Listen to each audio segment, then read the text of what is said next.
నా బర్త్డే అని చెప్పేసి మా బ్రదర్ 8 lakhs చెక్ ఇచ్చాడు. నాకైతే మైండ్ పోయింది. వీడియో ఎండ్ దాకా చూడండి, మీకు మైండ్ పోయింది పక్కా. మా ఇంట్లో ప్రతి ఇయర్ నైట్ 12 కి కేక్ కట్ చేయడం ఆనవాయితీ. బర్త్డే కాబట్టి సరిపోయింది, లేకపోతే గానీ నన్ను అలా నిద్ర లేపితే గానీ హిట్ సినిమాలో నానికి వచ్చినంత కోపం వస్తుంది.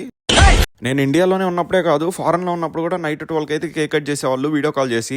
ఒక ఏజ్ వరకు కేక్ కటింగ్ ఎంత బానే ఉంటది, ఒక ఏజ్ తర్వాత మనకి ఎందుకురా ఇదంతా అని చెప్పి సిగ్గు అయితే వేస్తామనిద్ది. పొద్దున్న 5 లేచి అమరావతిలో క్రిస్టల్లో స్నానం చేసి దేవుడిని అయితే దర్శనం చేసుకుందాం అనుకుంటున్నాం. కాకపోతే మా టైం వచ్చేసరికి 5 అనుకుంటే 6:30 అయింది. మధ్యాహ్నం ఎలా అయితే ఎండ ఈ దంచి కొట్టేస్తుందో అలాగే మార్నింగ్ అయితే చాలా చల్లగా ఉంటది, చాలా బాగుంటది. నాకు అందుకే మార్నింగ్ టైం రైడ్ అయితే చాలా ఇష్టం. గుంటూరు నుంచి అమరావతికి గట్టికి కొడితే 45 నిమిషాలు అయితే పట్టిద్ది. అమరావతిలో అయితే అసలు నీళ్ళే లేవు. స్నానం చేయాలంటే నీళ్ళు అయితే అసలు బాగోలేదు. కొంచెం లోపలికి వెళ్తే నీళ్లు కొంచెం పర్లేదు, స్నానం చేయడానికి అయితే బాగుంది. ఎవరైనా కొత్తగా అమరావతి వెళ్లే వాళ్ళకైతే చెప్తా ఉన్నాను, అక్కడ స్నానం చేసిన తర్వాత డ్రెస్ చేంజ్ చేసుకోవడానికి అయితే డ్రెస్సింగ్ రూమ్స్ లాగా వాష్రూమ్స్ అయితే ఉంటాయి. మీరు అక్కడైతే డ్రెస్ చేంజ్ చేసుకోవచ్చు, ఇబ్బంది ఏం పడక్కర్లేదు. అన్నట్లు మీకు ఆ 8 లక్షల స్టోరీ అయితే చెప్పలేదు కదా, మీరు ఈ వీడియోకి 1K లైక్స్ అయితే కొట్టండి. 8 లక్షల గురించి అయితే చెప్తాను, అవాక్ అయిపోతారు.